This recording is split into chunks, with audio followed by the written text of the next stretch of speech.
Hey everybody, this is Alex Merced from Greico Financial Training, and this is another one of our Series 7 help videos. Now in this video what I want to talk about is convertible bonds.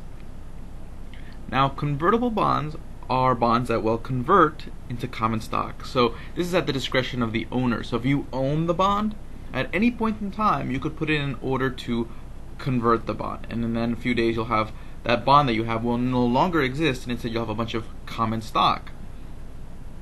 Now, where people get lost a lot of times is in a lot of the math and the ideas behind what is a convertible bond.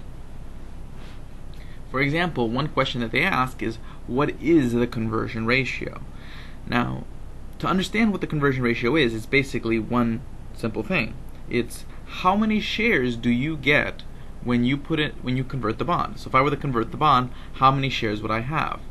Now every bond has a conversion price that's built into the bond. So like you would look inside the bond's indenture and there would be the conversion price. In the question, it'll be the number after the word at, or after the word at. Okay, so they'll sit there and say convertible at this price, convertible at that price. So for example, a bond that's convertible at $20, well, you would be able to calculate the conversion ratio by taking that $20 into the par value of the bond, not the market price of the bond. Okay, so that would be $20. Let's say the bond was trading for $80, which would be $800. Okay, even though the bond's trading for $800, the par value of any bond for Series 7 purposes is $1,000. So in that case, you would take $1,000 divided by 20, the conversion price, even though the bond's trading at 800. Okay, and you'd see that the bond is convertible into 50 shares. And this kind of leads us into our next question. So now that we know that the bond is convertible into 50 shares, the next issue becomes, well, do I have something called an arbitrage opportunity? Now, what is an arbitrage opportunity? An arbitrage opportunity is when there's like a mispricing in the market and you're able to exploit it for a profit. So for example, just to kind of pick out a lot of the details here, imagine there's two exchanges trading the same exact stock. On exchange A, the stock is trading for $20. On exchange B, the same stock is trading for $25.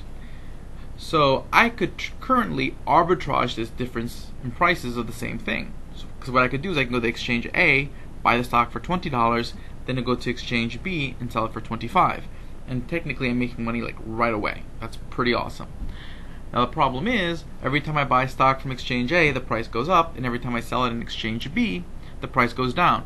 Eventually, price on exchange A and price B will match each other. When they match each other, they're at parity. So whenever you hear the word parity, it just means equal. Okay, it's when the prices of things are equal to each other. Okay, so that's generally what happens in arbitrage. So traders will look for arbitrage opportunities. They'll take a look for, you can do this with convertible bonds, with currencies, different exchanges trading the same thing. They'll look for these differences in price and then buy at the cheaper place, sell at the more expensive place until the two prices are at parity, until they equal each other. And it's no longer profitable. So then what happens here? How do I tell if a convertible bond is at parity? So let's say that same example. So we have a bond trading for $800 with a conversion price of 20, meaning it's convertible into 50 shares, if you remember our whole conversion ratio conversation.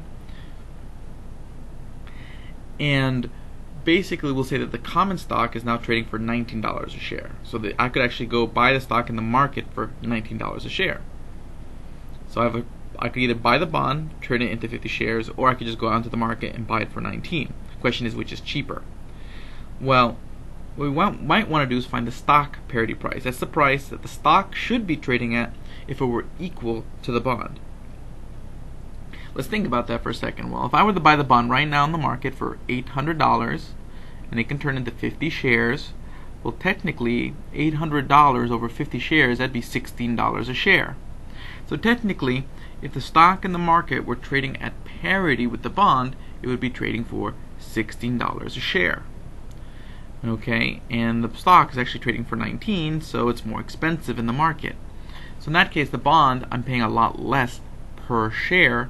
So in that case, I do have an arbitrage opportunity. I can convert the bond buy the bond for $800, convert it, pay $16 a share, and then sell those shares in the market for $19. That's an arbitrage opportunity. I could also do it the other way around by finding the bond parity price, which would mean what price the bond should be trading at if it were to match the stock. So if every bond gives you 50 shares, the bond should be trading at a price that equals 50 shares at $19, the current market price of the stock, which would be $19 times 50, which would be $9.50. Okay, but the bond is trading for $800, so in that case the bond is still cheaper. So either way you look at it, you have an arbitrage opportunity. It is cheaper for you to purchase the bond, convert it, and then you profit when you sell those shares in the market. Now, a couple of things you need to know about convertible bonds is, why do people issue convertible bonds? Now, it's the same reason why any issuer would want to issue any bond with special features. The more benefits you give to the investor, the less interest they'll demand. So in that case, if I give you a convertible bond, you may not ask me for a 5% coupon or nominal rate. You may ask me for a 4% coupon or nominal rate. And you can do this with all sorts of other features as well. So a convertible bond would be something the issuer would offer because they're looking to get a lower rate. So that's convertible bonds. My name is Alex Merced from Greico Financial Training. Please visit Greico.com to purchase your securities licensing materials and courses, whether it be Series 7, Series 63, Series 55, Series 24, you name it, we do it. And look forward to making more videos to answer more of your questions. Email your questions and to me at alex@greico.com, and I'll be more than glad to address them in future videos. Have a great day and enjoy.